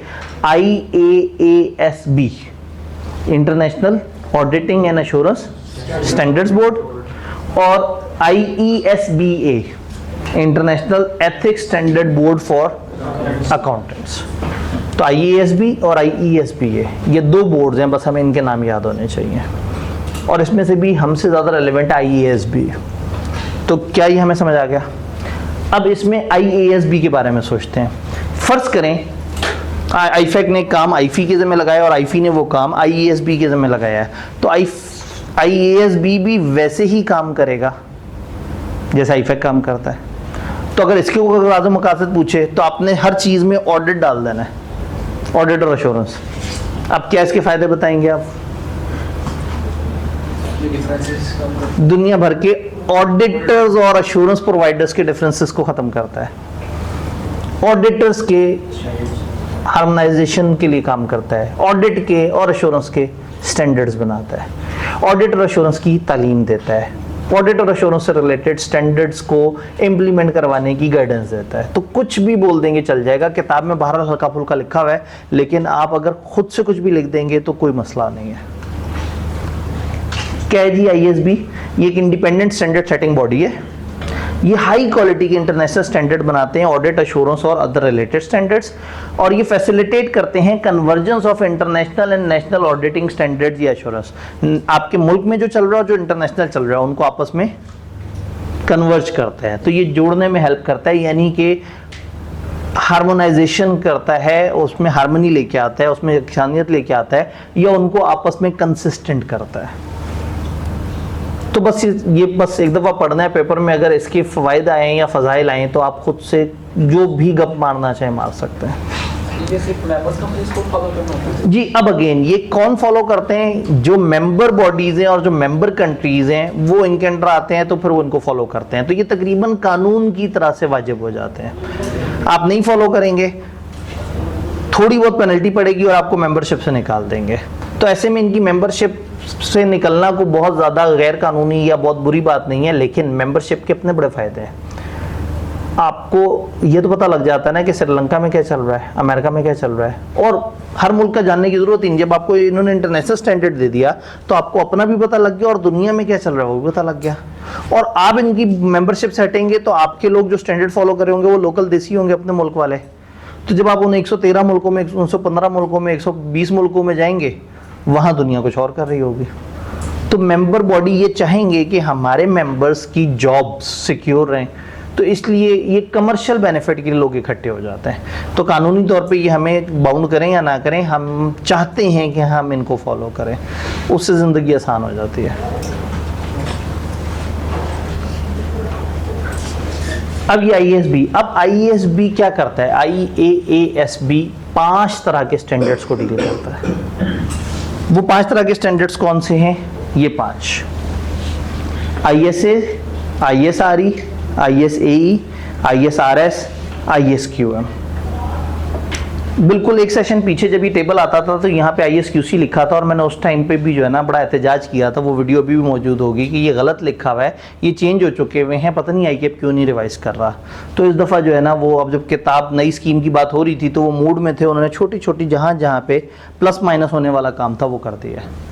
अब 5 तरह के स्टैंडर्ड है। ISA हमारा सबसे ज़्यादा इससे पाला पड़ेगा। ISA मतलब इंटरनेशनल स्टैंडर्ड ऑन ऑडिटिंग। तो वो कहते हैं जो हिस्टोरिकल फाइनेंशियल इंफॉर्मेशन का ऑडिट होता है उसमें स्टैंडर्ड इस्तेमाल होंगे। ये क्या चीज़ है हिस्टोरिकल? पास्ट। हमने बात की थी कि जो अकाउंट्स हैं वो पास्ट होते हैं, तो जो उन पास्ट ट्रांजैक्शंस की बेस पे बने हुए अकाउंट्स को ऑडिट करेगा वो फॉलो करेगा ISAs। कुछ 40 प्लस हैं और हमारे सिलेबस में तकरीबन 23 के करीब हैं स्टैंडर्ड्स। जैसे अकाउंटिंग में नहीं होता जी वो IAS 16 फलाना, तो इस तरह से ऑडिटिंग में भी अब आदत डाल लें कि यहाँ मैं बोलूँगा ISA 200, ISA 710, ISA फलाना। तो यहाँ ISAs, ISA भी कुछ लोग बोल देते हैं, और ये ISA है, यानी कि आप इसको इंडिविजुअली तोड़ तोड़ के बोलते हैं। ISA ऑडिट के लिए, ISRE international standard on review engagement, audit से मिलती जुलती एक सर्विस होती है, उसको कहते हैं रिव्यू। जब कम टाइम होता है तो आप थोड़ा गुजारा मुजारा कम डिटेल में जाके हल्का सा रिव्यू करके अंदाज़ा देते हैं कि कोई अपेरेंटली बड़ी गलती तो नहीं नज़र आ रही।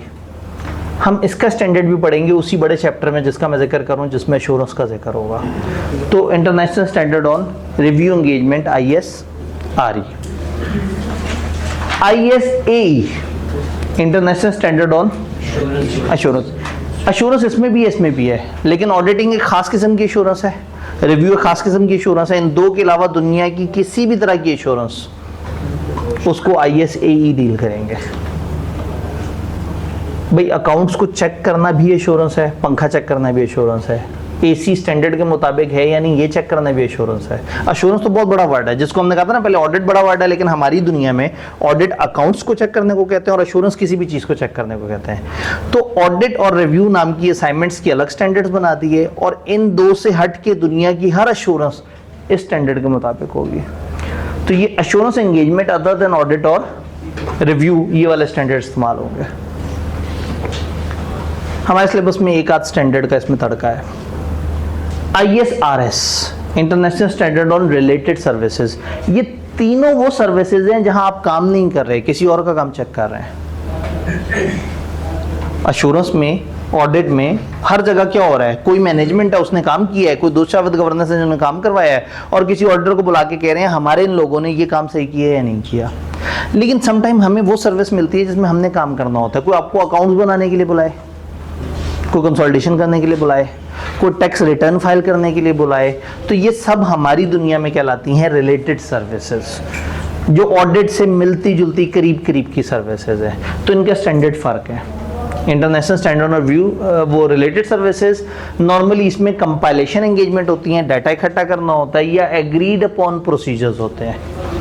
उर्दू तर्जुमा फरमाइशी program, agreed upon procedure. Client ने आपके साथ बैठ के कहा भाई ये आपने टी अकाउंट बनाना है, ये ऐसे करना है, ये ऐसे करना है, ये ऐसे करना है, तो जो उन्होंने फरमाइश कर दी आपने वो काम उन्हें करके दे दिया। ऑडिट में वो फरमाइश नहीं करते, कहते हैं ऑडिट करना है, आप कहते हैं बस आगे मुझे पता मैंने क्या करना है। लेकिन जो रिलेटेड सर्विसेज है वो आपको स्कोप बताते हैं कि भाई ये 4 चीज़ें जोड़ के एक चीज़ बना दो, ये रिटर्न को इस तरह से वो कर दो। आप स्किल यूज़ करते हैं लेकिन डायरेक्शंस वो देते हैं। तो ये एग्रीड अपॉन प्रोसीजर्स या कंपाइलेशन के लिए जो स्टैंडर्ड्स हैं वो है ISRS। फिर ISQM। ISQM क्वालिटी मैनेजमेंट की बात करते हैं, ऊपर की चारों सर्विसेज में अच्छी क्वालिटी कैसे दी जाए, इसको हैंडल करते हैं ISQM, जो इस चीज़ को इंश्योर करते हैं कि आप अच्छे लेवल की सर्विसेज दें, गाइड करते हैं कि डॉक्यूमेंटेशन किस लेवल की होनी चाहिए, टीम को भेजने से पहले लीडर कैसे समझाए, लीडर की इन्वॉल्वमेंट क्या होनी चाहिए, आपने किस किस्म का काम करना है, वर्किंग पेपर्स में क्या करना है। तो इसमें ओवरऑल क्वालिटी की बातें होती हैं। तो सिर्फ ये नाम शायद अभी आपको लगेगा याद करने पड़ेंगे, लेकिन आगे इतनी दफ़ा इस्तेमाल होंगे कि ये ऑटोमेटिकली आपके जहन में बैठ जाएंगे। तो ऐसा करना नहीं चाहिए, लेकिन मैंने स्क्रीन बंद कर दी है। 5 में से 4 नाम, छोटे वाले नाम जैसे ISA, तो 4 नाम आप बताने की कोशिश करेंगे, कोई से 4। ISRS गुड, क्वालिटी चेक वाला ISQM, क्वालिटी मैनेजमेंट,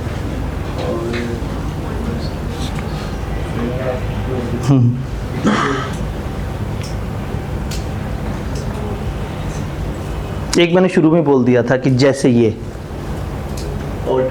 ऑडिट वाला IS है, तो ISA, ISRS, ISQM, एक और बताना है आपको, अश्योरेंस वाला ISAE, एक मिस किया है इन्होंने, रिव्यू एंगेजमेंट ISRE। तो ISA, IS कॉमन है, इंटरनेशनल स्टैंडर्ड, तो A for assurance, RE review engagement, AE assurance engagement, RS related services, QM quality management. तो IS तो सेम ही है। तो A से एश्योरेंस है, RE से रिव्यू एंगेजमेंट है, AE से एश्योरेंस एंगेजमेंट है, RS से रिलेटेड सर्विसेज और QM से क्वालिटी मैनेजमेंट। तो ये बेसिकली टेबल है जो बता रहा है कि ये 5 तरह के स्टैंडर्ड्स हैं, इनकी नंबरिंग होती है, सीरीज होती है, 1 से लेके 100 तक का नंबर इसके लिए रखा हुआ है इन्होंने। जैसे इस वक्त दुनिया में 2 ISQM है, ISQM 1 और ISQM 2। 200 से आगे 1000 तक ये चलता है, 1000 से पीछे पीछे तक। तो स्टैंडर्ड नंबर 200 से कहानी शुरू होती है, फिर 210, 220, 230, इस तरह से करते करते दरमियान में कुछ कुछ सीरीज मिसिंग भी हैं, 700, 800 तक जाती है। तो ये समझें 100 से 1000 के दरमियान, ये 1 से 100 के दरमियान, फिर ये ख़त्म होता है तो इनकी बारी शुरू हो जाती है। ये 2000 सीरीज़ है। इस वक्त इसके 2 स्टैंडर्ड्स हैं, 2400 और 2410। 2400 हमारे सिलेबस में थोड़ा सा। ISAE ये 3000 सीरीज़ है, 3000, 3400, 34। इसमें से एक का थोड़ा सा इफेक्ट हमारे सिलेबस में, और अनफॉर्चुनेटली वो जो एक नए भाई साहब सस्टेनेबिलिटी आया है, सस्टेनेबिलिटी का एश्योरेंस का स्टैंडर्ड हमारे सिलेबस में डाल दिया थोड़ा सा करके, अभी ज़रा हाथ हो रही है। तो ये 3000 सीरीज़ है। ये फिर 4000 सीरीज़ है। इसमें 2 स्टैंडर्ड हैं अभी तक, 4400, 4410। एक कंपाइलेशन को डील कर रहा है और एक एग्रीड अपॉन प्रोसीजर्स को डील कर रहा है। इसमें तकरीबन 6-7 स्टैंडर्ड्स हैं ऑडिट के अंदर। लेकिन अब सस्टेनेबिलिटी भी आ गया तो अब उसके धड़ाधड़ स्टैंडर्ड्स बनना शुरू हो गए। आप कहेंगे सारी मुसीबतें हमारे टाइम पे आनी थी।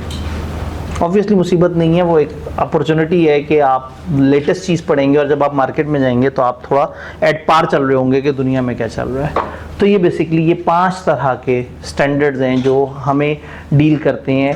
ये बिल्कुल भी सिलेबस में नहीं है, इसका हल्का सा आइडिया लेके हम एश्योरेंस देखेंगे सस्टेनेबिलिटी की। इसका सिर्फ एक स्टैंडर्ड थोड़ा सा सिलेबस में है, इसके 23 के करीब स्टैंडर्ड सिलेबस में,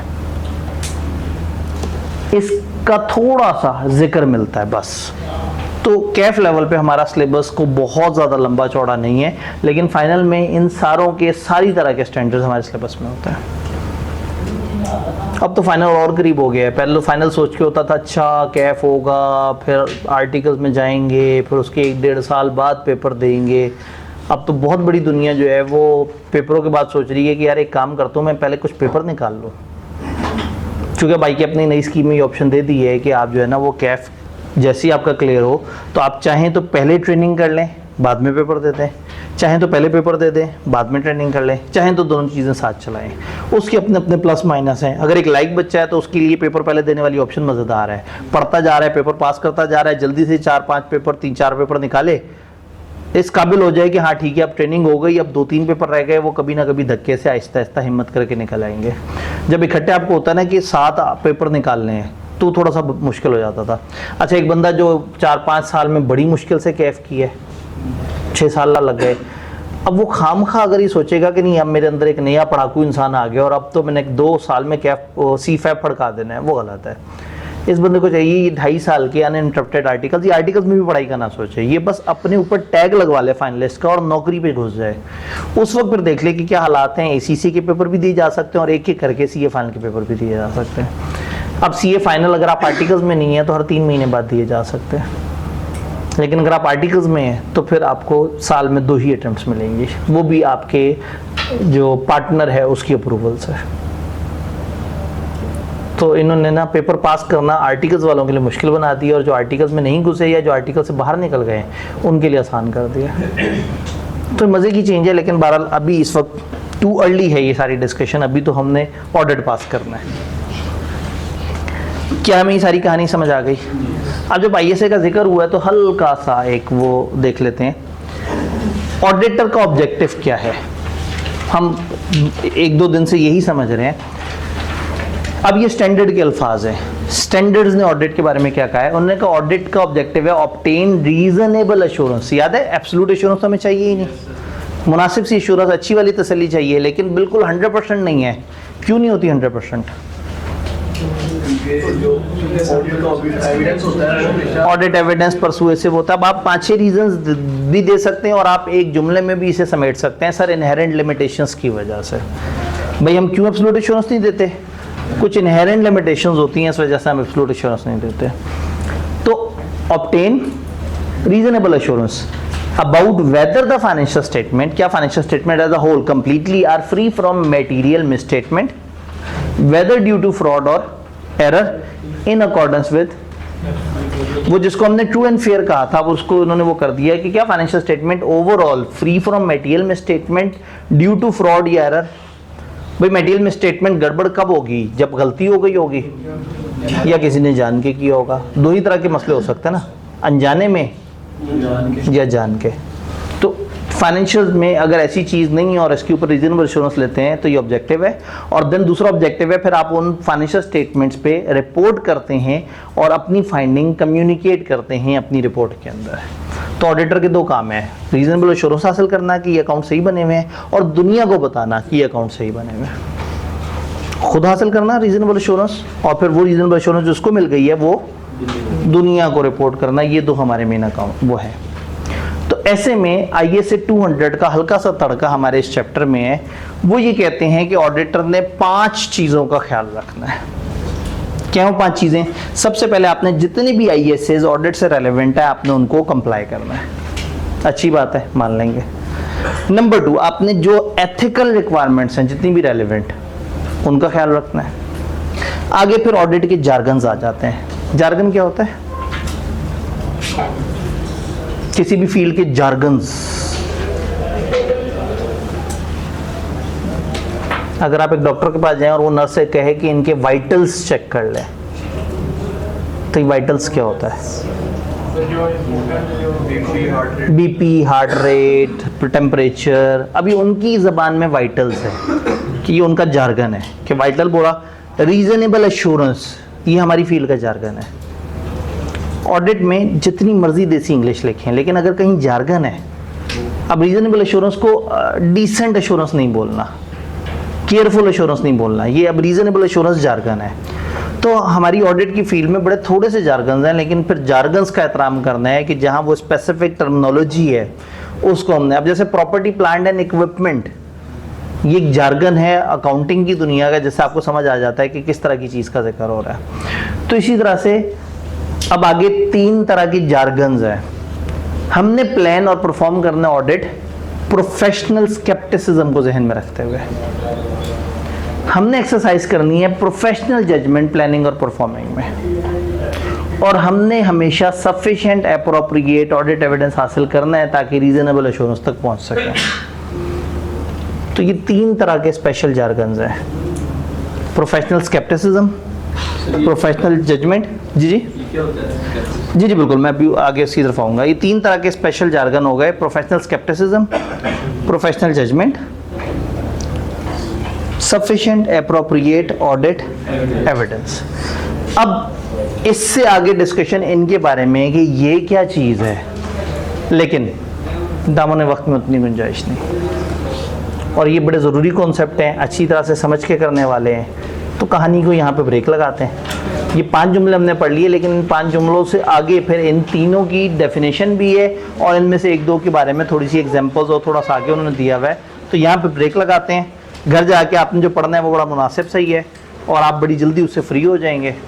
और इसमें पता है क्या बात, ये घर जाके अगर आप एक सफ़ा पढ़े ना, तो आइडियली अपने रजिस्टर पे एक छोटा सा मैप बना दिया कि हाँ भाई एक आईफी है, उसके अंदर IASB है और फलाना है, ISB के आगे एरो लगा दी, ISA ISRE, इस तरह से करके एक छोटा सा नक्शा बन जाएगा, जहन में रह जाएगा। चूँकि रट्टा तो मारना नहीं है, तो शायद बाद में मेरे नोट्स भी ना देखें, आप अपना वो डायग्राम देखें और आपको वो वाला सफ़ा रिवाइज हो जाए। तो इसकी एक छोटी सी प्रैक्टिस कीजिएगा कि अभी तक हमने जो 2-3 सफ़े पढ़े हैं उसको आप इस तरह के छोटे छोटे से कीवर्ड्स या छोटे छोटे से उसमें कर सकते हैं। नहीं समझ आ रहा, तस्वीर खींच के चैट GPT को दे दें, उसे कहें भाई मुझे इसके शॉर्ट पॉइंट्स बना दो जो मैं एक फ्लो चार्ट में डाल दूँ। लेकिन इस तरह की चीज़ हल्की हल्की सी बनाना शुरू करें, लिखना नहीं है लॉ की तरह, लेकिन कम से कम माइंड मैप्स बनाने हैं। अगर आप याद करें तो पहले दिन बात हुई थी अंडरस्टैंडिंग और माइंड मैप्स। तो बस इस तरह के छोटे से नक्शे बनाएं कि एक चैप्टर खत्म हो तो आप कहें सर ये 3 सफ़े में मैंने कुछ डायग्राम्स बनाई हैं, इसमें पूरा चैप्टर कवर हो रहा है। डन, मिलते हैं इंशाल्लाह।